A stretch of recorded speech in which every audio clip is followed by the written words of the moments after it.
6월 13일 금요일입니다. 요한복음 8장 진리가 너희를 자유케 하리라 라는 주제로 말씀을 나누겠습니다. 먼저 기도로 시작하십시오. 성경을 1회 3읽기 바랍니다. 꾸준한 육성을 여는 당신의 인생을 변화시킵니다. 첫 번째, 죄 없는 자가 먼저 돌로 치라. 초막절 이후 성전에서 가르치시는 예수님께 서기관들과 바리새인들이 가는 마다 현장에서 붙잡힌 여인을 끌고 왔습니다. 3절입니다. 서기관들과 바리새인들이 음행 중에 잡힌 여자를 끌고 와서 가운데 세우고 그들은 모세의 율법을 들어 이런 여자를 돌로 치라 명하였거니와 선생은 어떻게 말하겠나이까? 라고 물으며 예수님을 시험했습니다. 예수님을 진퇴양난에 빠뜨리려는 함정이었습니다. 율법대로 돌로 치라 명하면 사랑과 용서의 가르침에, 용서하라 하면 모세의 율법을 무시하는 자로 고발할 수 있었기 때문입니다. 이 긴장된 상황에서 예수님은 즉각 대답하지 않으시고 땅에 글씨를 쓰시며 침묵하셨습니다.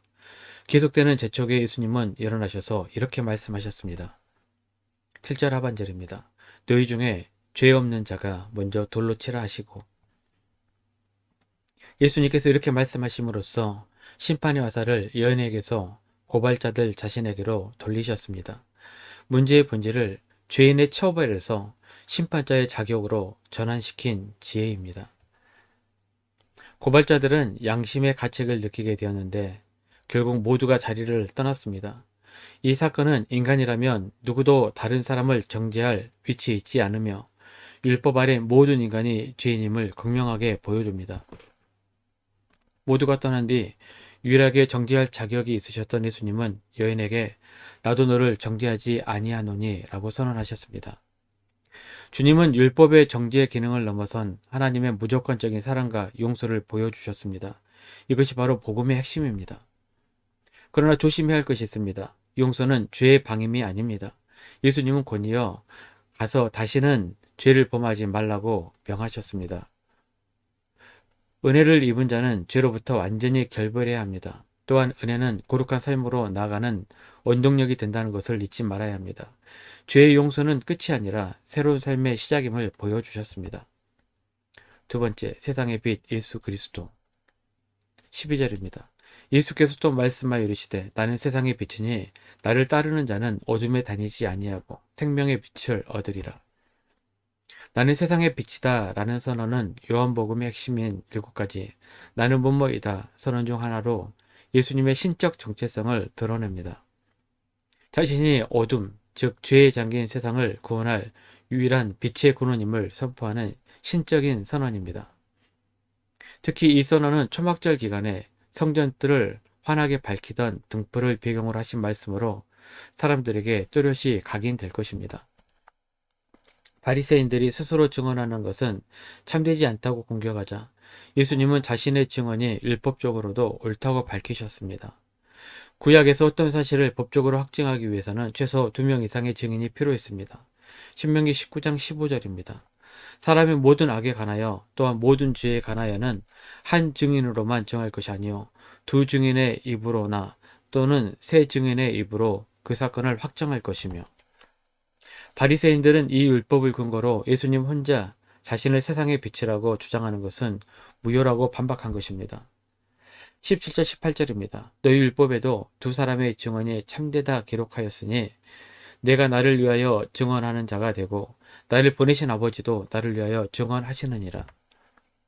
예수님은 바리새인들의 공격을 피하지 않으시고 오히려 그들이 내세운 두 증인의 법칙을 정면으로 받아들이시며 자신의 증언이 왜 유효한지를 설명하셨습니다. 자신의 증언은 혼자가 아니라 나를 보내신 아버지께서 함께 증언하시므로 율법의 유효과는 두 증인의 조건을 완벽하게 충족시킨다는 것입니다. 논쟁이 깊어지자 예수님은 이렇게 경고하셨습니다. 24절 하반절입니다. 너희가 만일 내가 그인 줄 믿지 아니하면 너희 죄 가운데서 죽으리라. 여기서 내가 그다라는 표현은 구약성경 출애굽기에서 하나님이 자신의 이름을 스스로 있는 자라고 밝히신 것과 직접적으로 연결이 됩니다.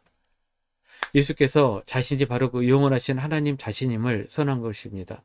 따라서 죄는 하나님이신 예수 그리스도를 믿지 않는 것임을 분명히 말씀하셨습니다. 28절 상반절입니다. 예수께서 이르시되 너희가 인자를 둔 후에 내가 그인 줄을 알고 인자를 둔 후에 즉 예수님의 십자가 죽음과 부활을 통해서야 비로소 사람들이 내가 그인 줄 알게 될 것이라고 하셨습니다. 세 번째, 진리가 너희를 자유롭게 하리라. 31절 하반절에서 32절입니다. 너희가 내 말에 거하면 참으로 내 제자가 되고 진리를 알지니 진리가 너희를 자유롭게 하리라. 진리신 예수님의 말씀 안에 거하는 참된 제자도만이 모든 속박으로부터 진정한 자유를 가져야 된다는 의미입니다. 그러나 유대인들은 이를 정치적 자유로 오해하고 아브라함의 자손으로서 종이 된 적이 없다고 반박했습니다. 예수님은 그들이 간과하고 있는 영적 현실을 지적하셨습니다. 34절입니다. 예수께서 대답하시되 진실로 진실로 너희에게 이르노니 죄를 범하는 자마다 죄의 종이라. 진정한 속박은 정치적 압제가 아닌 내면의 죄이며 모든 인간은 스스로의 힘으로 이 죄의 노예 상태에서 벗어날 수가 없습니다. 오직 아들이신 예수 그리스도만이 이 죄의 사슬을 끊고 참된 자유를 주실 수 있습니다. 논쟁은 영적 혈통의 문제로 격화됩니다. 유대인들이 계속해서 아브라함을 자신들의 아버지라고 주장하자 예수님은 그들의 행동이 그들의 주장을 반증한다고 말씀하셨습니다. 아브라함처럼 하나님이 보내신 자를 영접하는 대신 그를 죽이려 하는 그들의 모습은 그들의 영적 아버지가 하나님이 아닌 거짓의 아버지요, 처음부터 살인한 자인 마귀임을 증명한다는 충격적인 선언을 하셨습니다.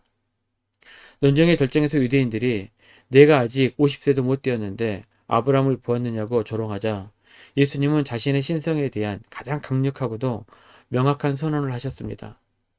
58절입니다. 예수께서 이르시되 진실로 진실로 너희에게 이르노니 아브라함이 나기 전부터 내가 있느니라 하시니, 내가 있었다가 아니라 내가 있느니라 라는 현재 시제를 사용하심으로써 예수님은 자신이 단순히 아브라함보다 먼저 존재했던 피조물이 아니라 시간을 초월하여 영원부터 스스로 존재하는 하나님 자신임을 선포하신 것입니다. 이 신성모독적인 선언의 의미를 정확히 이해한 유대인들은 즉시 돌을 들어 예수님을 치료했으나 예수님은 그들을 피해 성전을 떠나셨습니다. 이는 예수 그리스도의 신적 정체성과 그것을 받아들이지 못하는 세상의 완고한 고부를 극명하게 보여줍니다. 말씀 유형 및 적용입니다. 은혜를 입은 자는 죄로부터 완전히 결별해야 합니다. 또한 주님께서 베풀어 주신 은혜는 거룩한 삶으로 나아가는 원동력으로 삼아야 합니다. 1년 성경 읽독 주간 계획입니다. 오늘 금요일 10편 60편에서 62편까지 말씀을 천천히 묵상하십시오. 6월 중보기도 제목입니다. 5가지 기도점을 놓고 충분히 기도하시고 교회와 개인 기도 시간을 가지시기 바랍니다. 가정에서 기도하기 힘드신 분들 교회 나오셔서 주님 기도 시간을 이용하시면 됩니다. 새벽 6시부터 밤 10시까지입니다. 편하신 시간 나오셔서 정기적으로 기도하시기 바랍니다. 하루 30분 최선을 다하시기 바랍니다. 그러면 여러분의 삶이 변화될 것입니다. 영상을 다 보신 분들은 확인 문자를 보내시거나 유튜브에서 골라달아주시면 정기적인 영성 훈련에 도움이 될 것입니다. 오늘 하루도 승리하시기를 기도합니다.